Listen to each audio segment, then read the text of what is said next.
Good evening, everyone, and welcome to this online meeting, Understanding the Kurdish Movement in Turkey and its Political Demands. I would like to thank the Center for Kurdish Progress and everyone involved in it for organizing this talk, and thank our speakers for their participation. My name is Cengiz Gunes, and I'm an academic specializing in Kurdish politics, and I'm going to be the moderator of this talk. Briefly, I would just like to say something about the Center for Kurdish Progress. It is a non-profit organization based in London.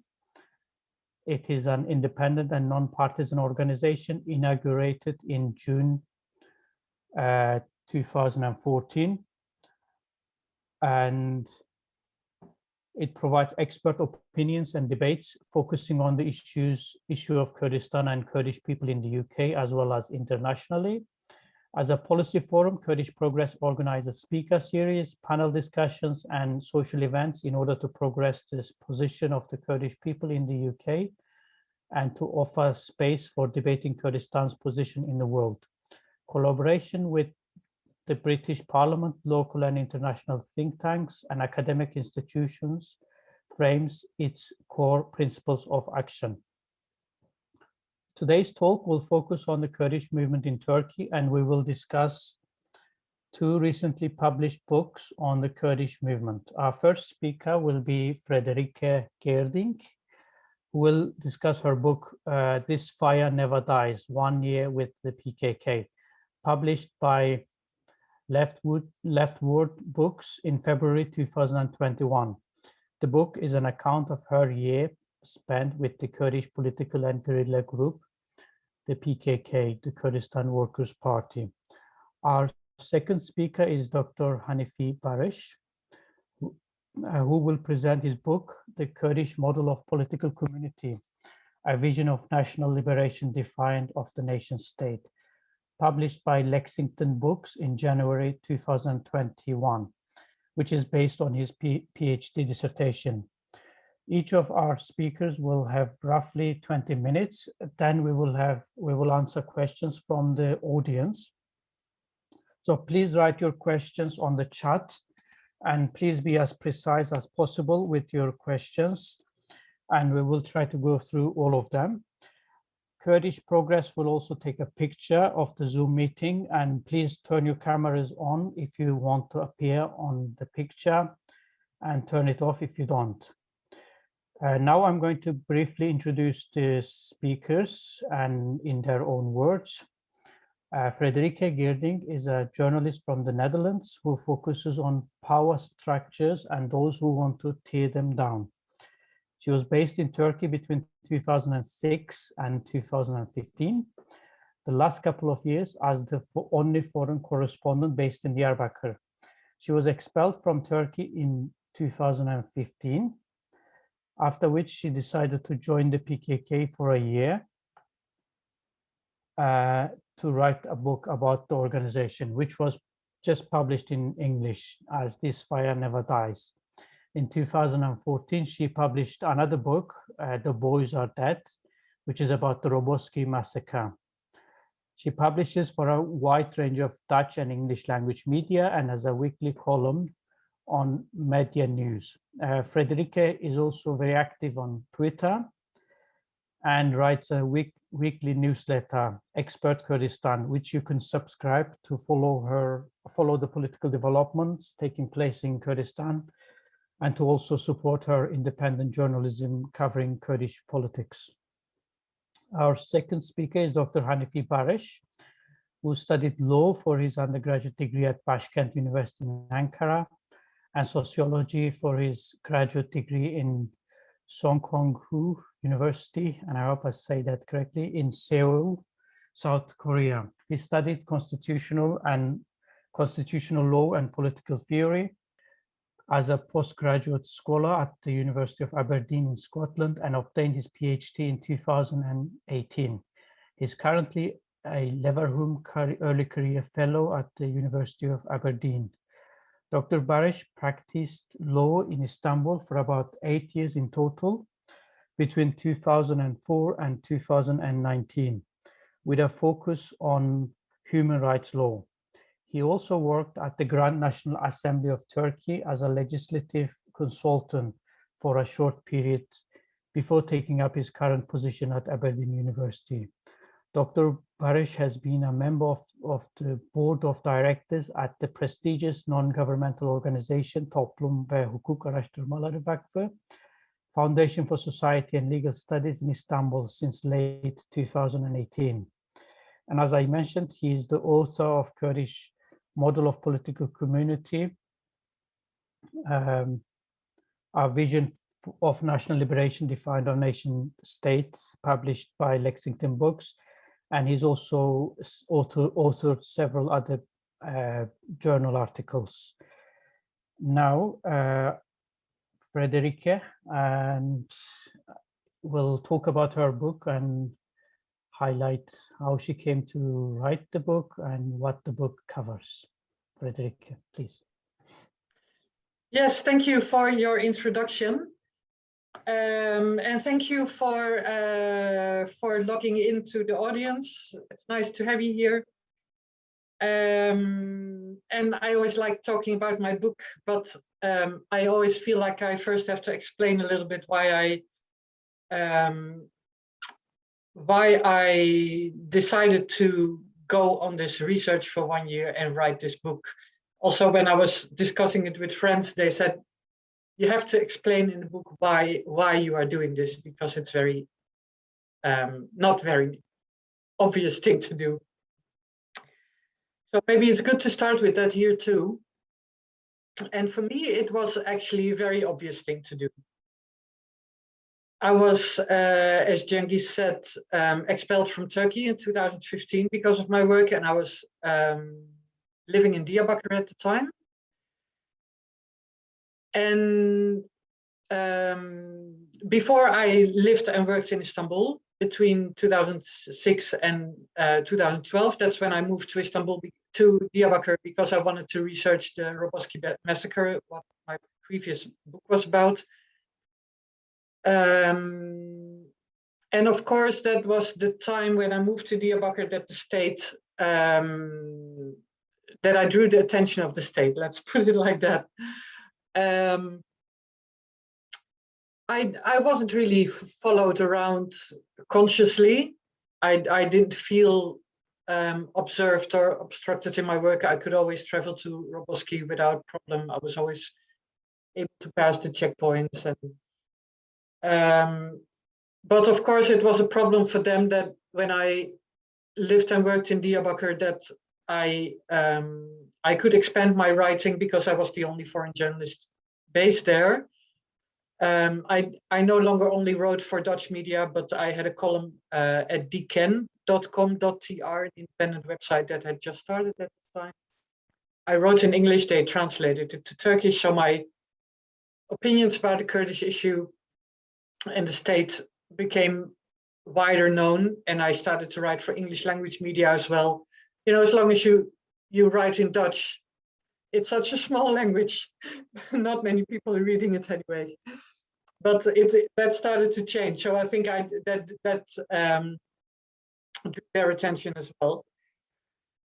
And suddenly I found myself in the Netherlands against my will. And 2 months later, in November 15, I went to Kandil to interview Jamil Bayik, the co-leader of the PKK. And I was waiting for him to arrive, and I was looking out over a valley, and it was so beautiful. And I thought, I feel like staying here, but I'm not a fighter. What can I do? And of course, suddenly it dawned on me, hey, I'm a journalist. I could make it some sort of a project to stay here for some time and write a book about it. And then I asked the man who organizes the press contacts for PKK. I said, I think I'm having a crazy plan. And he said, we like crazy plans here. Let's hear it. And he discussed it with the leadership, and they said I could come. And then a lot of thinking also started, because I wasn't immediately sure that I would do it, because I wanted to work as freely as possible. So I wanted to know if the PKK had any demands from me. And if they had, then I probably would do it. I wanted to be as free as possible to write what I wanted to write and talk to who I wanted to talk to and ask whatever I liked. And also I wanted to make sure I was able to, yeah, that helped me to do it in a journalistic way. That was important for me. Because journalist is one of my most important identities. So I didn't want to do it in an unjournalistic way and lose the credit that I had built as a journalist.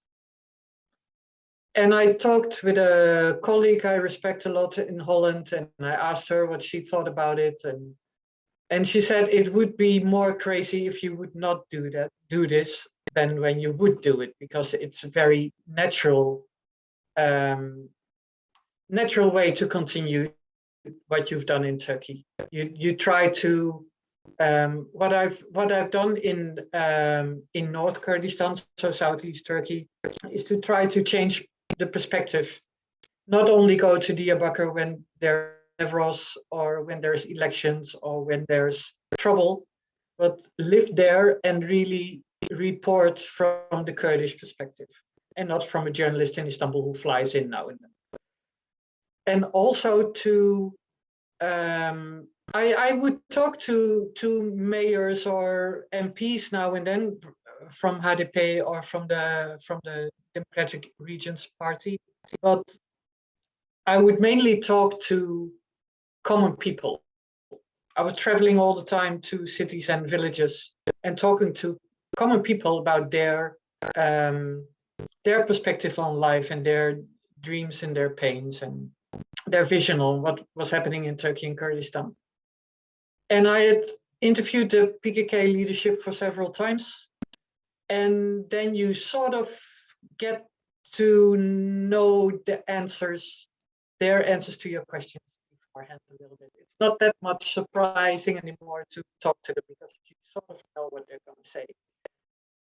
So I thought, if I can stay for a year and apply the same kind of journalism that I did in southeast Turkey, in North Kurdistan, which is talk to the common people, in this case to the common fighters, about their dreams, their pains, their reasons to join, their reasons to dedicate their lives to the movement, that would be in line with the journalism I did in Turkey. So get away from the leadership, go into the camps and the caves and the military bases and talk to people. And the PKK only asked of me to follow safety instructions, which seemed a good plan. So I could agree on that. And for the rest, they didn't have any demand. They never wanted to know. They never even asked what I was going to write or what my observations were. Never, ever anything. And I asked them also. I asked to Jamil Bayik in the beginning of the year. We met, and I asked him why he said yes to my request. And he said, well, we're open for everybody who wants to get to know us. So, that was his very basic answer. And for me, later, I also learned that the PKK is very self-confident. And they wanted to give me the opportunity to do this, but the outcome was, of course, relevant to them. But at one point, I wanted to go from A to B. I wanted to go from Kandil to Mahmur, and they needed to arrange my transport and my traveling in the mountains. And it took too long to my liking. So at a certain point, I said to the press officer, I said, you have to, I was getting sort of desperate. I said, I also I want to write a good book, and that's in your interest too. So you have to help me to get to my next location. It's also in your interest. And then he said, you know, so many bad books have been written about the PKK already. We can add another one. It's okay. And it was a joke, but I remembered it very well. And I think it said it was a joke, but it was also, in a way, true. If I wrote a bad book, it would be worse for me than for them, because they are very confident about what they're doing and about their ideology. And so they don't need me to. So that's also why they never asked me, what are you going to write? What's your perspective? What are your observations? Why are you asking this? Why are you asking that? And I always did feel free to ask everything. And to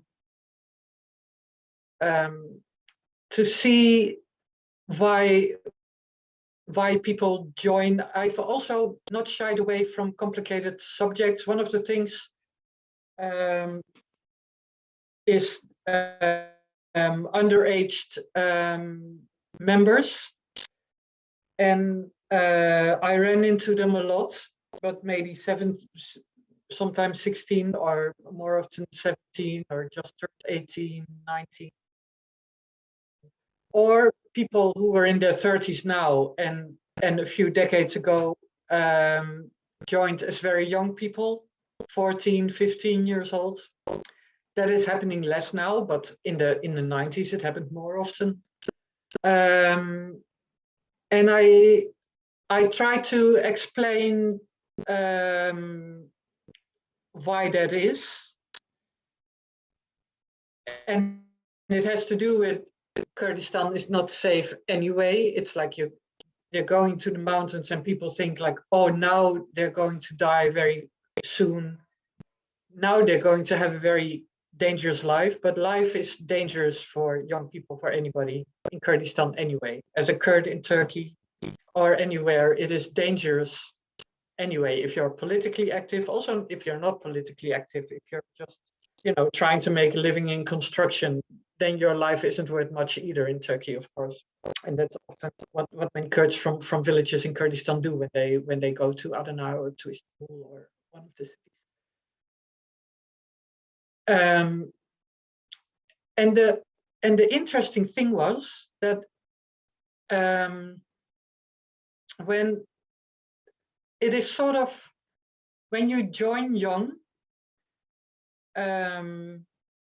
other fighters are sort of, jealous is not the right word, but some people said, oh, I joined when I was 22 and I was so late to join. I was so late. Because, and then when somebody says, oh, I joined when I was 14 or 15, and others say, oh, you were so early already, you're so lucky. And that was so strange. I couldn't figure out why that was. And then it had to do with their perspective on Turkey, on Kurdistan, on the world, on the systems we live in, is radically different than the world that we all live in, not just in Turkey, but also in the Netherlands or elsewhere. And the longer you live in the system, the longer you, as a Kurd, survive in that system, you have to adjust yourself to that system. You have to speak Turkish. You have to work in capitalism, even if it destroys you. And if you join young, you can, you're not that stained yet by surviving in this system that is after destroying you. So it's the older you are when you join, the bigger effort you have to make to cleanse yourself from the system, so to speak, and to enter this other world that the PKK is. And that is really how I experienced it. It's really a very different world. And that is why it was good that I stayed for a whole year, because then I could really detach myself from the world that I came from. But it was difficult because I'm a journalist, and as a journalist, I always follow like still I do for this newsletter and for other stories as well. I follow the news very well in Kurdistan and Turkey. And then the first 3 months in the summer of 2016, I was staying in a language camp. And we didn't have we had a TV, but we only had Sterk TV, and my Kurdish was still very bad, so I couldn't follow the news. It was very frustrating. But okay, we were there to learn the language, so I tried to adjust to that. But we know all what happened in Turkey in the summer of 2016. There was a coup attempt, and I heard about it only 1 day later. While we were in a river trying to build a dam to make a pool in the river because it was very hot. And one guerrilla came to us and said, there's been a coup in Turkey, there's been a coup in Turkey. And then we went to a big camp where there was a TV with Turkish channels as well. But the coup attempt was already a day ago. So there was no hard news anymore. There was only like analysis, and all the analyses were, of course, already focusing on Gulen. And I wanted to have like many dozens of different sources to check the news. What happened? There was a rumor. There was a attack on parliament. Was it true? What happened on the bridge in Istanbul? And I couldn't get to the details, and I was so frustrated because I thought,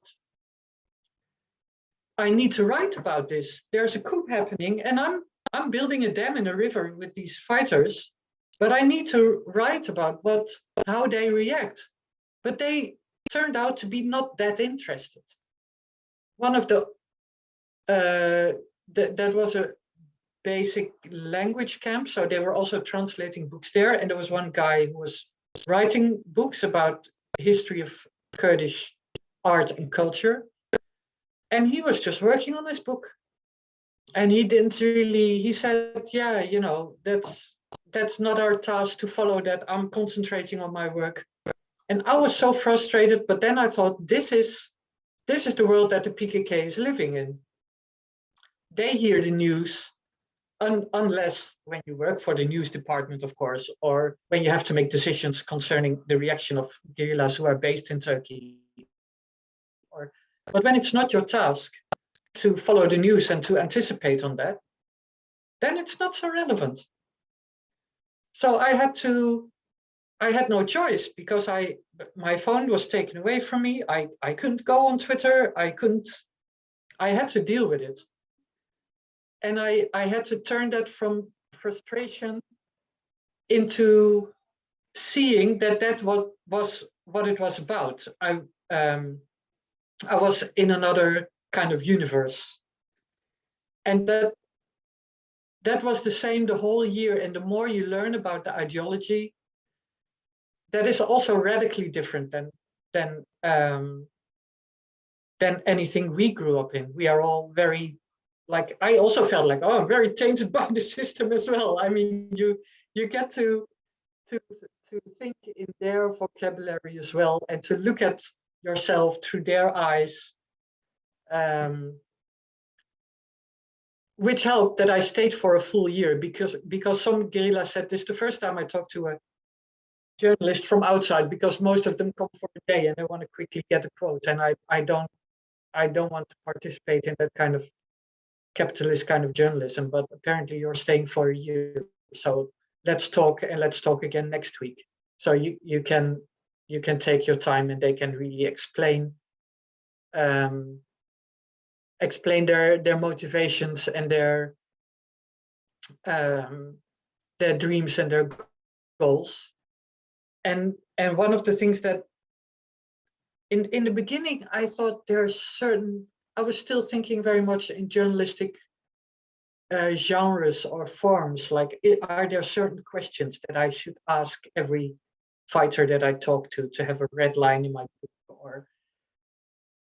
And in the beginning I asked people about their weapons, and in what circumstance would they leave their weapons, or deliver them if there was peace. What peace looked like for them to give up their weapons. And it turned out to be not an irrelevant question, of course, but it was not on their minds. They said, it's a misunderstanding that the PKK is about weapons. We are armed, but that doesn't mean we are about weapons. The weapons are for self-defense, but we're trying to build a different society. That's what we envision, and the weapons are a natural part of it, because every living being, and the society is also a living being, has the right to self-defense. So that's what the weapons are for.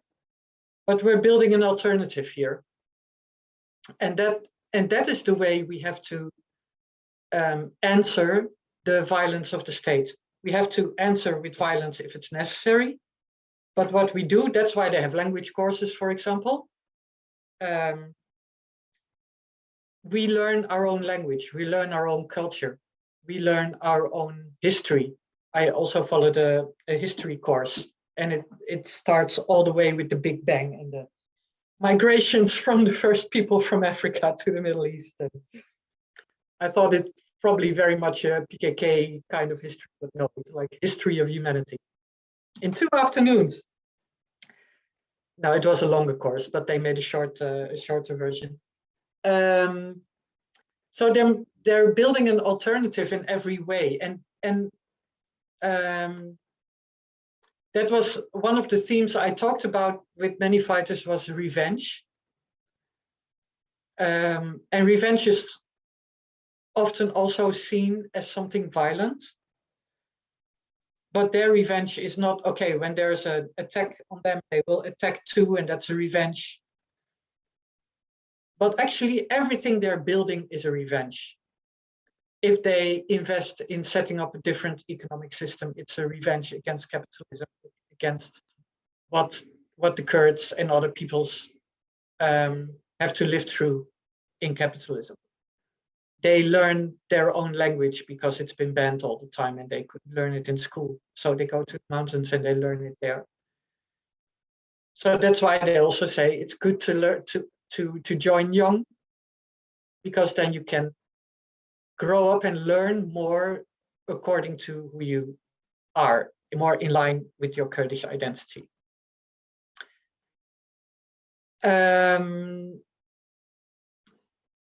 that, I think I could not have, in the beginning I thought maybe 6 months is enough, but 6 months wasn't enough at all. Also because sometimes the traveling was a little bit slow. I remember in December I had to wait for like December, January, three weeks before I could go to the next location. And I was staying in Sulemania, and I already felt like, oh, I'm getting too much into normal society again. So I tried to stay in my hotel room a little bit and not to get too much into society again. And I remember when I had I was also going to, the book is called 1 Year with the PKK, but in the book I explained that I'm actually more like with the Öcalan fighters, because I went to Rojava as well.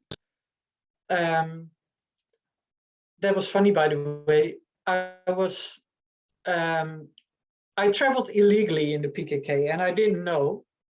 I was going to Rojava, and I was just jumping in a car that left from Shengal. And I arrived there at a military base from the YPJ, and the commander asked me if I had a note. You need a note to travel, and you can give it to the local commander. And the note says from the camp where you come from, like, this is comrade this and that, and her task is this and that, and you have to do that for her, or she has to go that direction. Or I didn't have a note. So a higher commander came to talk to me. What on earth I was thinking, traveling without a note. And I found it very interesting for my book, of course. Like, okay, what's going to happen? How am I going to be punished? I wasn't punished that much. They first considered sending me back first to Shengal to get a note, but then they decided that was maybe a little bit too much. But she asked me, what are you doing here? What's your task here? And I was stupid enough to say, I'm writing a book about the PKK. And she said, what are you doing in Rojava? Then there's no PKK here.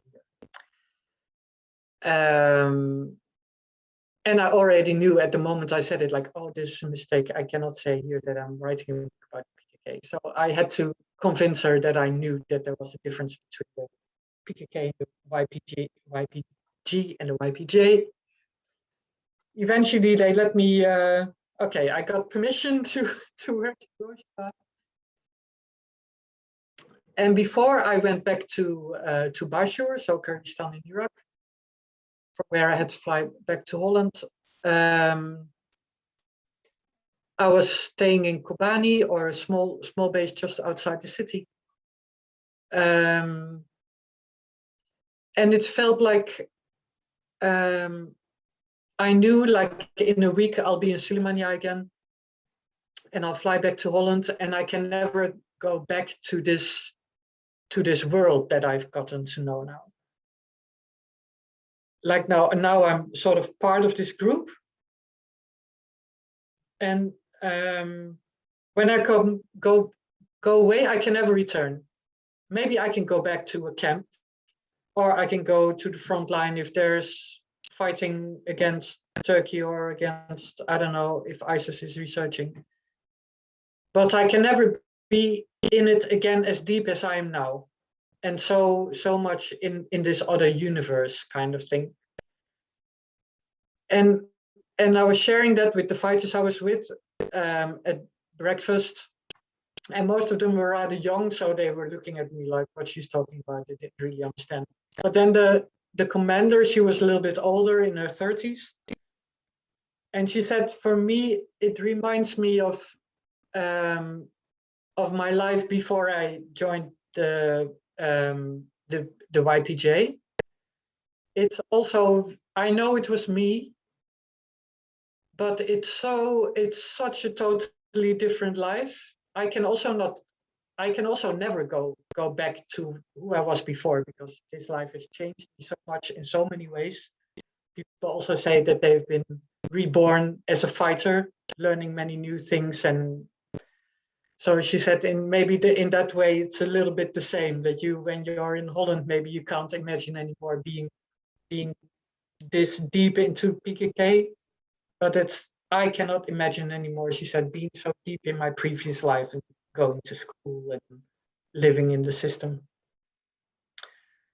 So that's what I try to in my book to take my readers to that different universe. And it was also really hard to write, because I want to explain the ideology very well too. But the ideology is everything is so connected that it's very hard to separate it into different chapters. I think eventually it worked, but that was very hard, because it's all very solid and so it was quite a puzzle. But well, from what I hear from now, people think it turned out well.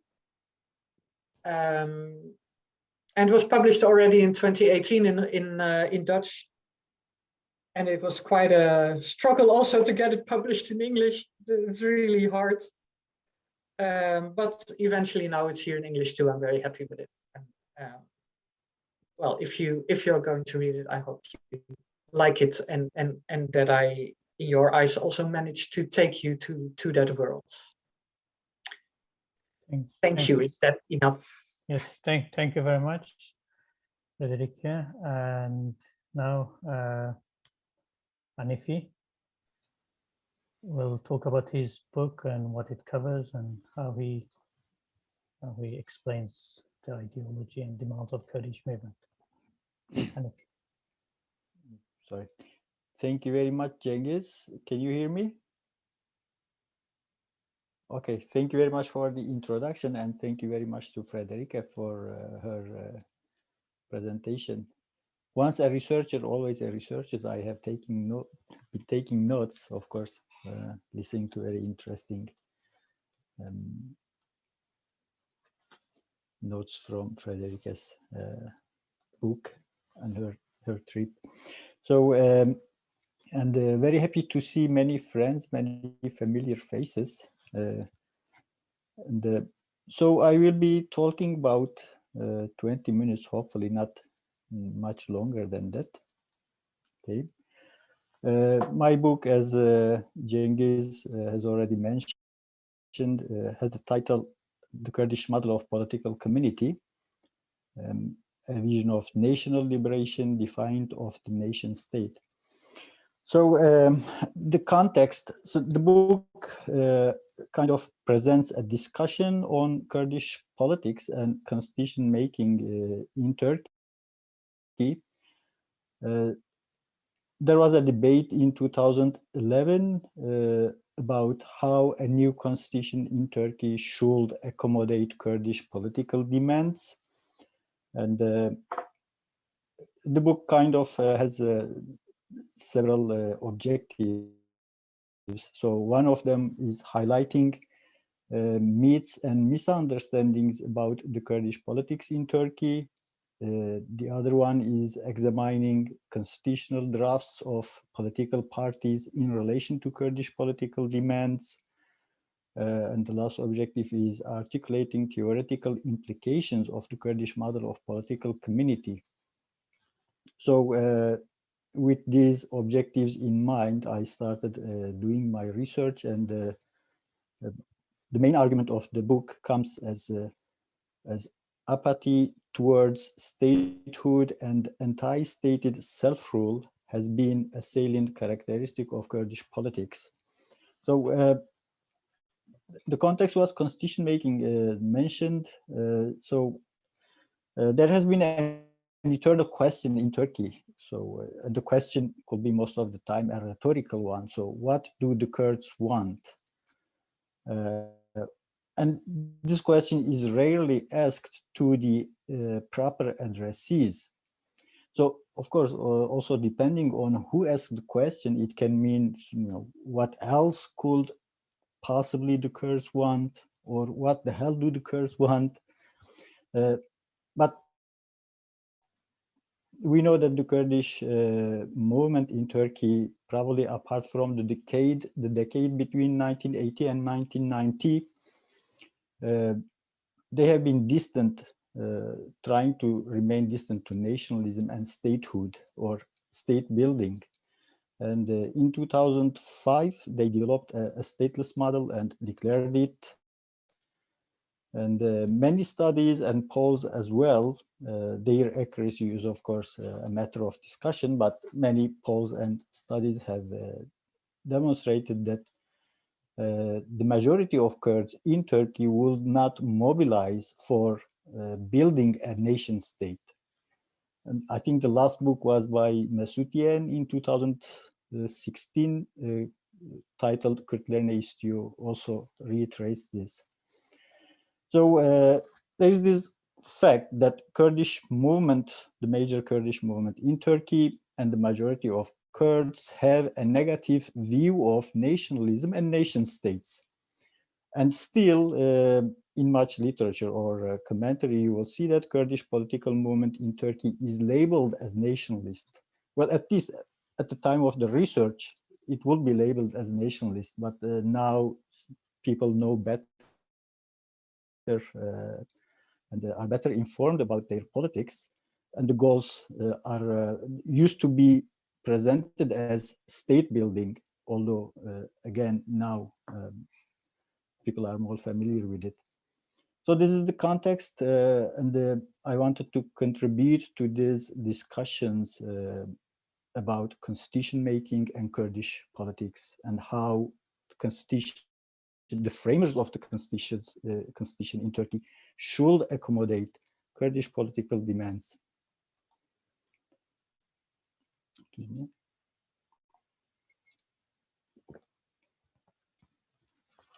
So, of course, a negative perception of nationalism and statehood kind of seem incomprehensible, especially in the context of Turkey, but it's a kind of generally, globally so. So the global hegemony of nationalism and nation state reduces stateless model of political community to being anomalies, to being something, unthinkable. So particularly, of course, those who identify as Turks in Turkey are kind of very proud of self-identifying as nationalists. And more importantly, nationalism is a constitutional principle according to the constitution of Turkey. And the state is sacred for the majority of citizens. Also, nationalist and even racist parties actually have always been in government coalitions in Turkey. And both probably the Kemalist form of nationalism and the MHP form of nationalism are kind of racist nationalisms. There are studies about that. So in the context of Turkey, if a group is politically mobilized and then and come up with certain political demands, then they either try to take control of the state or try to find the state of their own. A stateless model of political community is not really seen as a reality or given much thought as a reality. There's also, of course, there is also this Eurocentric, colonialist, or statist approaches that dominate scholarship. It has to do with that as well. In nationalism studies, particularly, two assumptions dominate scholarship. The first one is that founding a nation state depends on the emergence and development of nationalism and nationalist movements. And the second assumption is that the ethnicities that developed a national consciousness early enough have founded their own nation states. So we arrive at a kind of natural conclusion or question. So what's wrong with the Kurds? Why don't they have their nation state? Or why have they failed to build their own nation state? So this became a major question in Kurdish studies, as it was in probably studies of nationalism as well. And particularly in the context of Turkey, of course, most of the answers that are given to this question are about four. My favorite are about four answers. One says that, well, their geography, Kurdistan is a rugged geography, a mountainous area, so a single political authority cannot really control the whole area. That's why they don't have a state of their own. Another answer is that the social and political fragmentation in Kurdistan prevents the formation of a state. And that means that Kurds are very much divided. They cannot unite. That's why they don't have a state. A third explanation says that there is a lack of national consciousness. So the Kurds are basically, or used to be, primordial, ethnic, primitive people. So by the beginning of 20th century, while most of other nations have founded their own states, the Kurds failed to do that. And lastly, there is also this social and economic backwardness again, that they are loyal to their tribes more than political authority.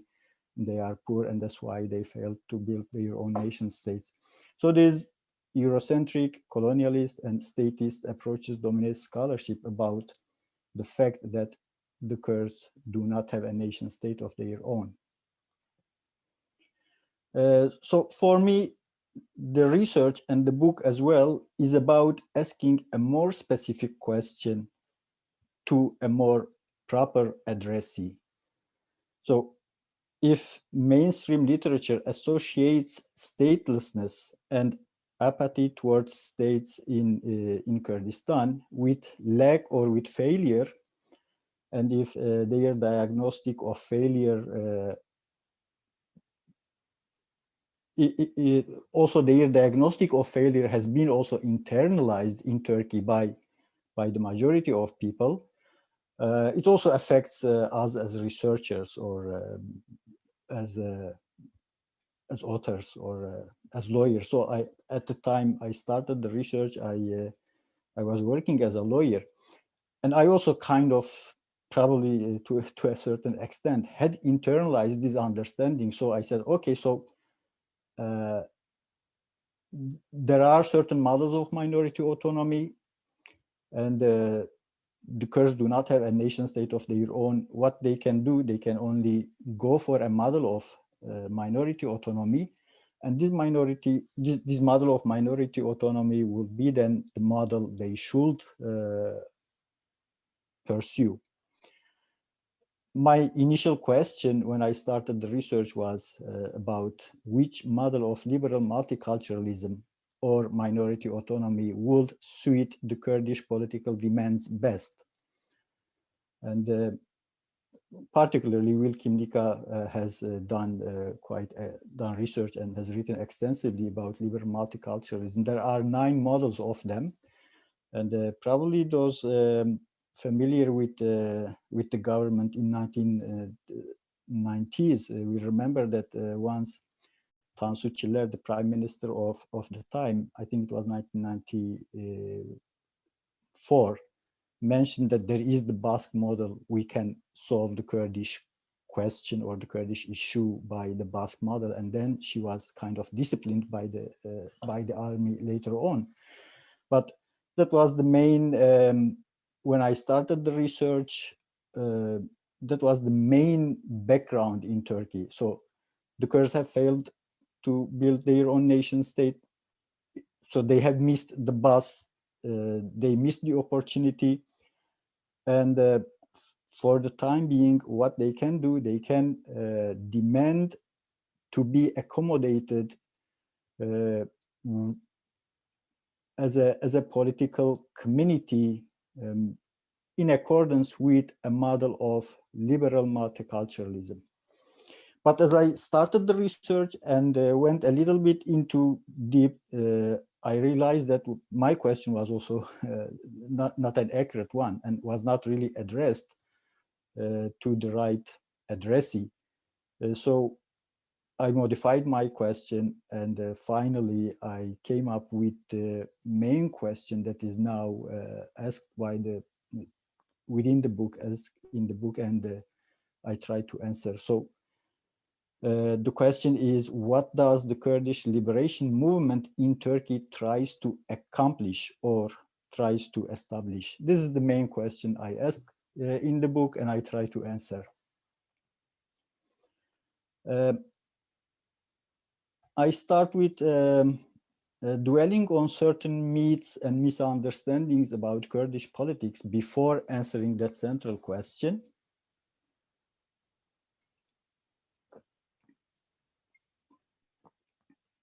Excuse me.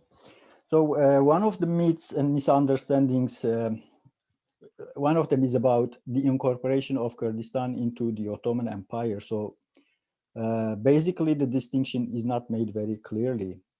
Kurdistan was not, of course, conquered. It was incorporated into the Ottoman Empire through an agreement between the Ottoman and Kurdish rulers.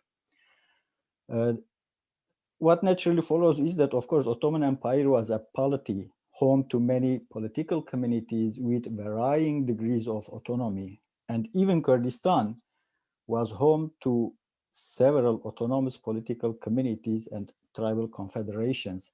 So making a distinction, or more precisely, not making a distinction between polity and political community was one of the main misunderstandings about Kurdish politics. Ottoman Empire was a polity, and Kurdistan had many. Ottoman Empire included many autonomous political communities, and several of them were in Kurdistan. So there was not this a unified or a kind of a monistic political structure or political universe to speak about. Second misunderstanding was about Kurdish politics being kind of reaction to state. The mentality was like state or centralized authorities will do this and do that, but the Kurds will react. I try to emphasize that, well, it's not only what the Kurdish political movements or the Kurdish rulers have done throughout history, especially from the 16th century onwards, is not about reacting only. So they have an agency and they make choices too. This should be taken into account, which I didn't see in much of literature. Another misunderstanding was that the lack or failure or victimization neither explain the political fragmentation nor the apathy towards statehood. What is at stake here is that there is a fundamentally different political philosophy beneath politics in Kurdistan, and we have to, as a researcher, or I have to focus on that. Hanifi? How many minutes do we have? You've already 10 minutes over. Oh, I'm sorry. 5 minutes over. Do you want to briefly summarize or briefly say what the book is actually going to, what does it cover? Okay, so the central thesis of the book is here. Theme, please. The central thesis is here. There seems to be a political philosophy that promotes pares or equals, and the principle as well as the structures of equality in Kurdistan. So Kurdish nobility opted for autonomous small-scale political structures rather than choosing a sovereign king amongst them and submitting their will to him. And so just another note. Kurdish politics aspire to go beyond majority-minority divides and nationalisms. So the major Kurdish movement in Turkey tries to establish an alternative model of political community. This model positions itself against territorial and parliamentary sovereignty, against the nation state, against purely representative democracy, and exclusive citizenship based on identity. The model also tries to replace institutions of sovereignty with those of autonomy. The model promotes a direct and semi-direct democratic system of autonomous councils at local, municipal, provincial, regional, national, and transnational levels. And finally, the model is a pluralist system of political communities that relies on residency, not identity, as the basis of political community. That is the main, or these are the main central theses I try to argue in the book. Thank you. I didn't realize that time passed so fast. No worries. Thank you. I'm sure we will unpack some of the themes that you've mentioned at the end in the question and answer session. Firstly, about the way we do the question and answer. If you have a question, please write it on the chat. And I think we're not able to take we're not able to give you microphone rights, unfortunately. So please write your question. And Cengiz, can I? There is a question for you. Yes, I want to. Can I make a short comment? Sure. Because somebody in the chat said, and I can understand, like, hey, aren't we talking about the demands of the Kurdish movement in Turkey, and Frederike is just talking about her book. I understand, sorry, that maybe I should have made it a little bit more explicit that, and it also in Hanifi's presentation, it also becomes very clear that to understand the Kurdish movement, you have to really think outside the structures that you're used to. And that's what I hear very much in Hanifi's talk as well. And maybe I should have made that a little bit more explicit, like this is, you have to do that to understand the Kurdish movement in Turkey. You have to understand, you have to break away from everything that you know about these kind of nation states. Yeah, thank you. Yeah, a brief comment from me as well about that comment. Basically, Kurdish movement is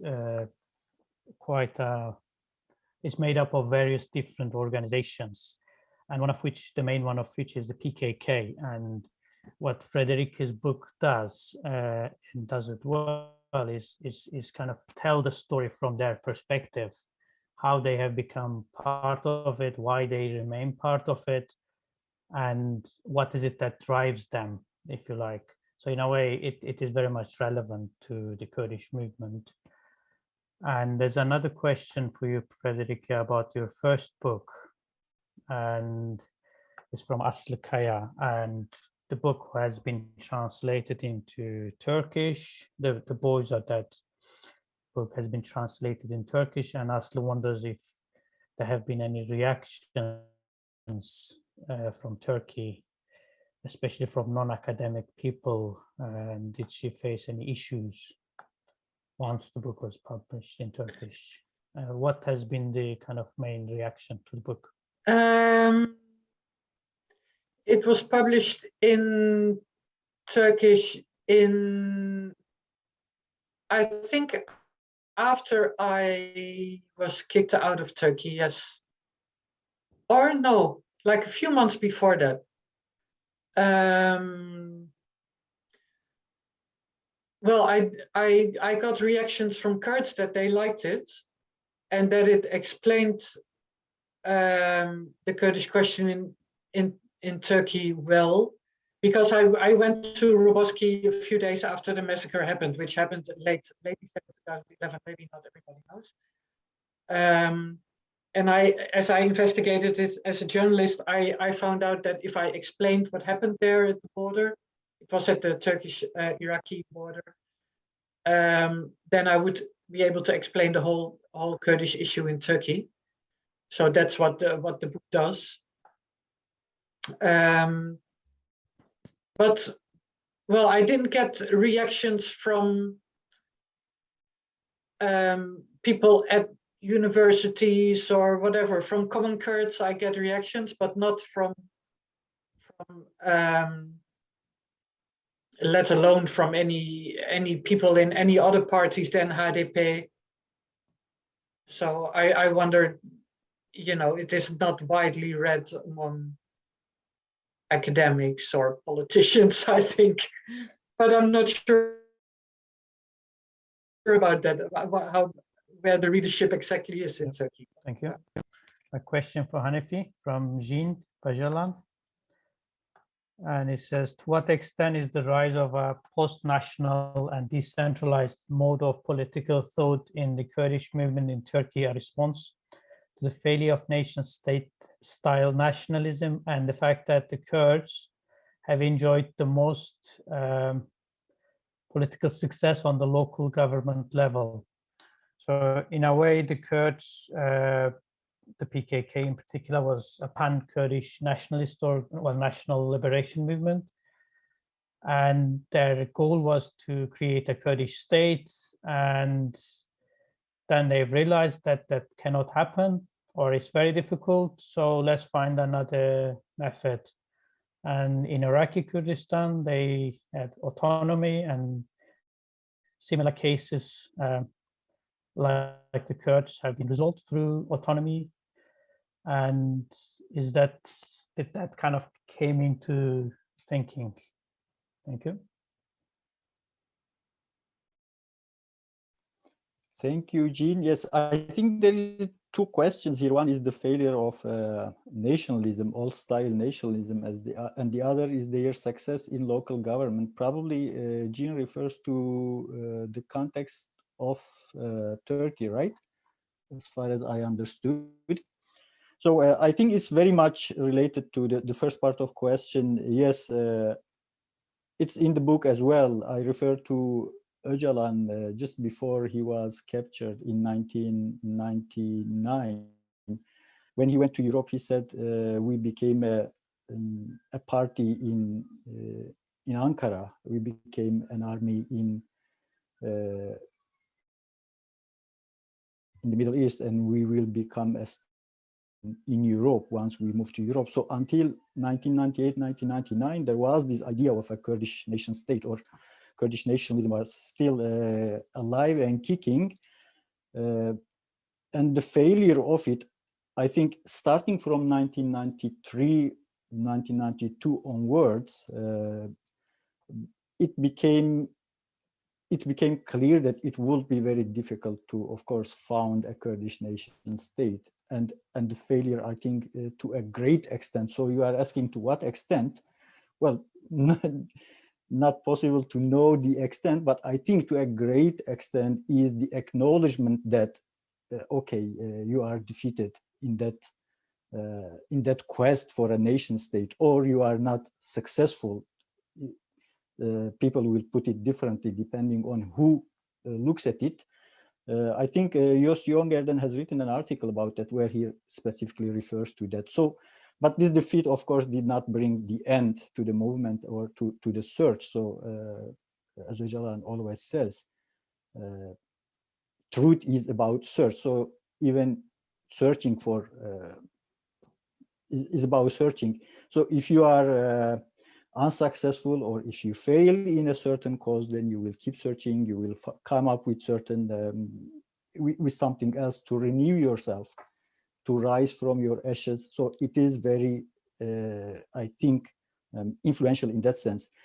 About their success in local elections in Turkey, I'm not really sure if that has played much role on it, because in 2000, after 2010 and 11, you can see that still the idea of salvaging Kurdistan from the Turkish nation state in some way, even ruling it autonomously, was alive. So I don't think it has much to do with that, but I can be. Can I say something about that? Thank you very much. About the question that Hanifi just answered? Also Yes, about the shift in going, if in not going after a nation state anymore, but for real autonomy. I don't think much like, okay, it has failed. It may even be harder. Wanting a state, at least everybody in the world understands. But not wanting a state, that's really weird in most people's eyes. And that's even more unrealistic, harder to explain, and to break down such very strong, like Turkey is a very, as a state, to break that down, to weaken those structures, it's very hard. So it's not like, oh, let's have a goal that is easier. It's not easier. It's also the analysis that the nation state is in itself problematic as a concept. And you shouldn't strive for a nation state because it's problematic. It's 18th century and outdated. We need something else in the Middle East, in the religious, ethnic, linguistic diversity that this region is. We need a model that is suitable for that. And the nation state is definitely not it. So we need to adjust it and make it more suitable for the region. I think that's big part of the story. Thank you. Also, we shouldn't forget that a lot of the Kurds in Turkey are kind of dispersed across Turkey. So if they had actually lived in one region that was more or less exclusively Kurdish.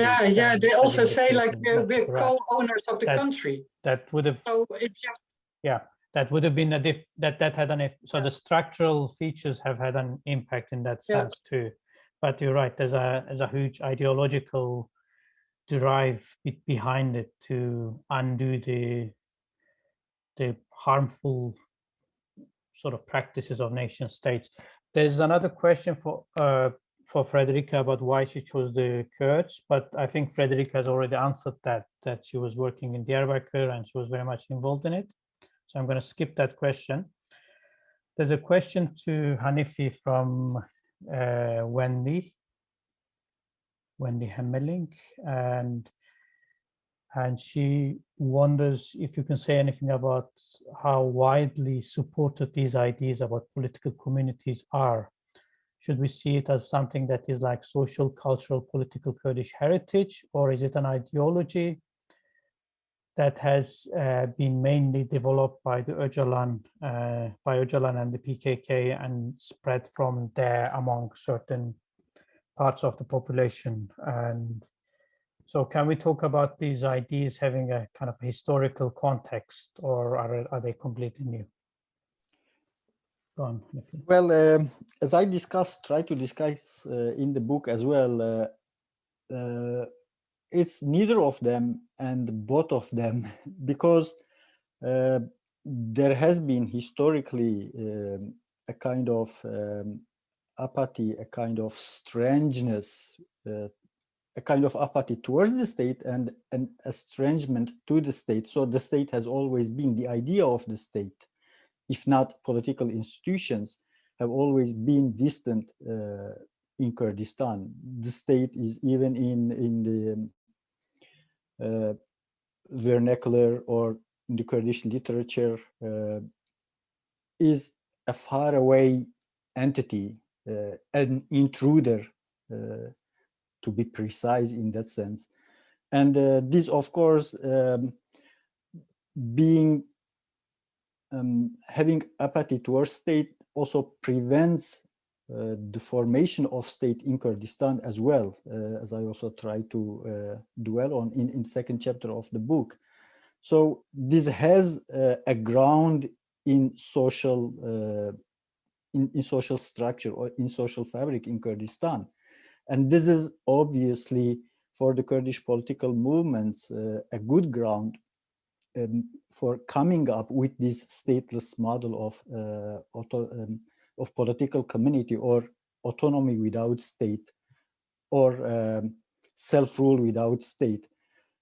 I think, but when it comes to the ideological or the theoretical part of the model, I'm not sure to what extent or how much the common public would be receptive or would understand, or I don't know, would be curious about. It's not about understanding, it's about being curious. So probably they are not very much, I don't know, not very much ideologically or theoretically familiar with the model, but as a social reality or as a political reality, it's very well, I think, ingrained within the social fabric in Kurdistan. So statelessness and autonomy, people are very open to it. Thank you. And there's another question from Paige Lieberman, and it concerns the link between Bookchin and Öcalan and the correspondence that they have had.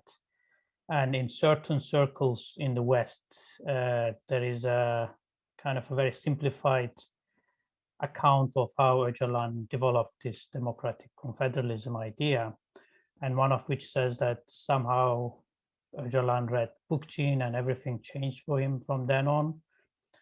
That obviously is a very simplistic understanding. In my work, I traced the PKK's sort of efforts to change its ideology to the early 90s, and Hanifi mentioned that too. So in a way, it's a product of a long period of reflection and assessing the Kurdish experience and coming to some kind of a model that will be reflective of the demands of the Kurds and that will somehow be accepted by the states as well. And I think Öcalan likes the idea that Bookchin develops of democracy as a kind of a grassroots movement, as a bottom-up organization of society. And I think that really kind of captures his imagination. And I don't know if Baris, Hanifi, or Frederike, you want to comment on that? You can if you want. No? I can say something. I think just as Frederike pointed out, this is not really, I don't think it started with Bookchin. So Bookchin reinforces this already existing tendency towards coming up with a model that will kind of end the conflict in the Middle East, or in Kurdistan to be more specific, because the Kurdish political movement starts looking for alternatives from 1990s onwards, immediately after the collapse of the socialist bloc. So this is, and with regard to, for instance, the feminist organization within the Kurdish movement and women emancipation, it also starts in 1980s, late 1980s. So this idea of autonomy, stateless self-rule, equality between genders, they all have their roots in the Kurdish movement and the Kurdish society, to be specific.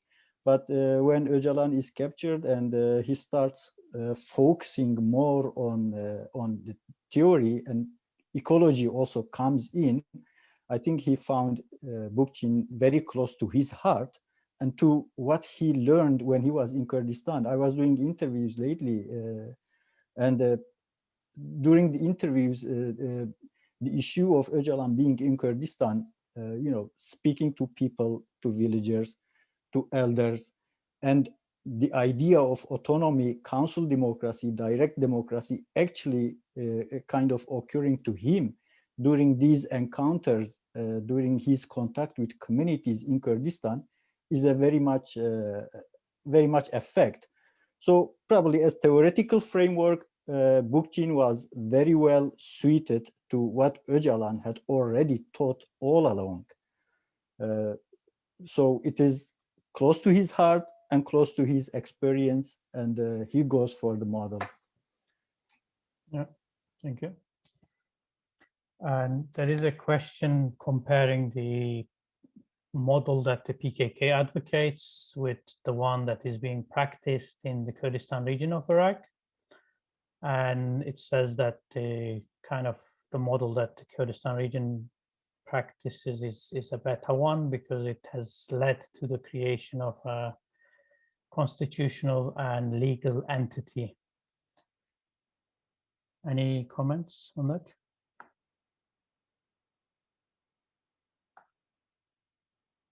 And I mean, for me, shall I? Sorry. Yeah. Well, no, let me just say something and then you'll come in. Yeah. Basically, I don't think there is a one model fits all for Kurds because the conditions in each state are quite different. In Turkey, as I mentioned, the Kurds are quite sort of dispersed. We cannot identify a region which is exclusively Kurdish. There are around sort of 11 or 12 provinces in which the Kurds constitute a majority of, let's say, up from like 75 or upwards. But there is around 10 to 12 other provinces which are adjacent to that region, in which there is a Kurdish population of 25 to 35 or 40%. So if you have a kind of a territorially based model, you still do not solve the Kurdish question in Turkey, because what will happen to Kurdish people who live outside that region? And so in a way, it's a kind of a more complex case in my view. Hanifi.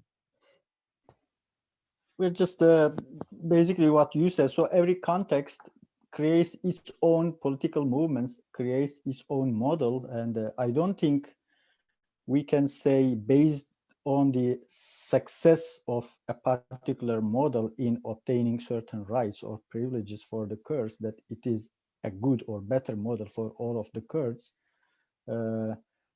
Besides, whether nationalism is a good model or not is completely up to discussion. So it's not a matter of which model is better than the other or which model is good or bad. It's mostly a matter of political and social developments within a certain context. It then creates its own movements, its own institutions, and its own understanding of politics. I don't think we can say, let's drop this model and pick up another one. I think we have to respect the institutions and movements of each part in Kurdistan and let things move in, I don't know, flow in their natural course. Otherwise, as you said, there is no one model fits all for all parts of Kurdistan. Yeah, true. But at the same time, having autonomy in Iraq has not necessarily solved problems, because there's autonomy, but there's dependency fully on Baghdad and on Ankara. The political parties in Kurdistan in Iraq cannot stand up to Turkey, even when it's bombing its own villages. And sometimes killing civilians living in the Kurdistan region. So it's autonomy, but in practice, it's not autonomous, and it is totally under in the grip of greater powers. And the people are not paid their salary often. Women's problems are not solved, not at all. There's a lot of violence against women and femicide, which sort of puts the theory of the PKK that the nation state in itself is the problem, sort of confirms when you look at that. Like, it's the people in power who want a state and do a referendum for independence if it suits them to distract from other problems. It makes more powerful the people who are already in power. It doesn't really give power to the people, because people are totally dependent on the party, even to get a pension or to get a job or to.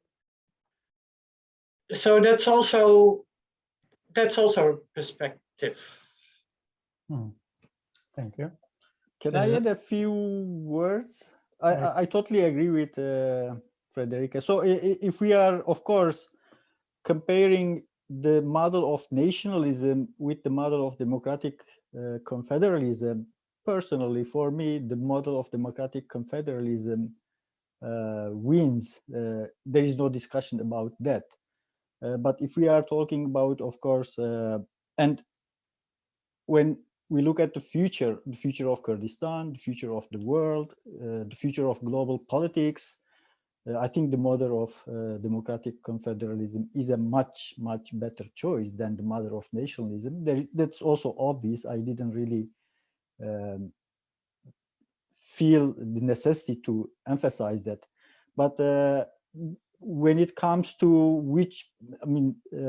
imposing or proposing a certain model for all parts of Kurdistan, probably it's a different matter. And in that, I think I will be more careful not to say that, well, this model fits better to this part and that part. So that's what I wanted to emphasize. Can I add something about diversity? There's another question which I'm going to link with your question, what you've said. Basically, the understanding of nationalism that the PKK has developed, or the critique of nationalism that the PKK has developed, the question by Yavaş Oviesi says it depends on very bad examples of chauvinist nationalism. Nationalism does not have to be like Kemalism or Baathism. You could have a more democratic and inclusive nationalism, and So in a way, that's like a mistake.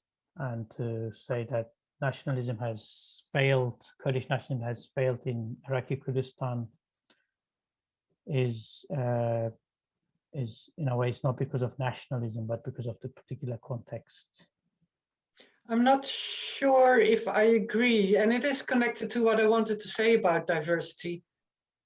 That people sometimes say, like the people who say like Kurds shouldn't have a country, like often like Turks who oppose the idea, say that the Kurds are too divided to have a country. But you can also see it as a richness, also in language, for example. For me, it's very unpractical. I'm learning Kurmanji. I go to Suleymania and it helps me nothing. But it's a richness. And other countries like Germany was, the whole territory that is now Germany was much richer before it was Germany, or Italy, and even my small country, the Netherlands. We have one flag. We have one, we don't say it like that, one flag, like in Turkey, one flag, one nation, one language. We don't say it like that, but in practice it's the same. Many people in Holland get stressed if people talk a language that is not Dutch. Okay, if it's German or English, it's okay, but if people speak Turkish on the street, people often have a problem with that. So we, at the moment that we declare this is the Netherlands, a lot is lost as well. The region where I come from, in the east of the country, close to the German border, my mother has in her ancestry from the other side of the border, and our dialect is very close to the German dialect on the other side of the border. And they don't understand the people in the south of Holland. So there's always, when you make a nation state, diversity gets lost, even when it's not a very racist, fascist nationalism like the one in Turkey. It's always something lost. And doing more just to diversity, that for me, diversity is the default everywhere in the world, everywhere. And we need a system that respects that, not only in Turkey, Kurdistan, but everywhere. So yeah. Nationalism for me is like, yeah, it's problematic in its core, so to speak. Yeah, thank you. And so, yeah, just to add, one thing that the model that PKK advocates does is problematizes this majority-minority relations, and it in a way, there are lots of states, nation states, who have minorities, and they have accepted some sort of autonomy for those minorities, but that the logic, that the majoritarian logic, that what the majority says has to be accepted, still very much remains. And one thing that is quite central to the model that is being practiced in Kurdistan region is that, in a way, they have retained that that sort of that majoritarian logic, and there are groups. It is, you know, it has given, it is accepted rights of minorities like the Assyrians or the Turkmen, but still it hasn't really integrated them, and it doesn't accommodate them fully, and that's one of the weaknesses. And if you want to say something. Yes, about the progressiveness of nationalism. Well, nationalism could be said was progressive in 18th century or 19th century in the argument against the absolute sovereignty of the king or the sovereignty of monarchs. In 20th or 21st century, nationalism is no longer a progressive ideology. And the very core problem with nationalism is that it has three components, right? Sovereignty, the people, and territory. So this territory belongs to these people, and these people should be sovereign over this territory. And sovereignty is absolutely an oppressive notion, and it leads to oppressive institutions as well. This is in political theory, latest political theory, political philosophy have been reiterating these over and over since the second part of the 20th century. So no, nationalism is not a progressive ideology, not anymore anyway. And it has a core fundamental fault that it says this part of the world belongs to this group of people. No, we are all migrants in the world, and nowhere belongs to nobody. Thank you. We're kind of coming towards the end of our session. So if anyone else, a quick question, maybe we can address. If not, then I would like to thank our speakers for a very insightful session. And thank you for giving your time and sharing with us your research. I'm sure the audience have really enjoyed, and thank you very much. Thank you for joining us, to the audience. Very Yes, nice. Thank you. Thank you to the audience as well. Thank you very much. Thank To you, you. Cengiz, Thank and you. to the audience. Thank you, Baris. Hanifi, Baris. Good night, everyone.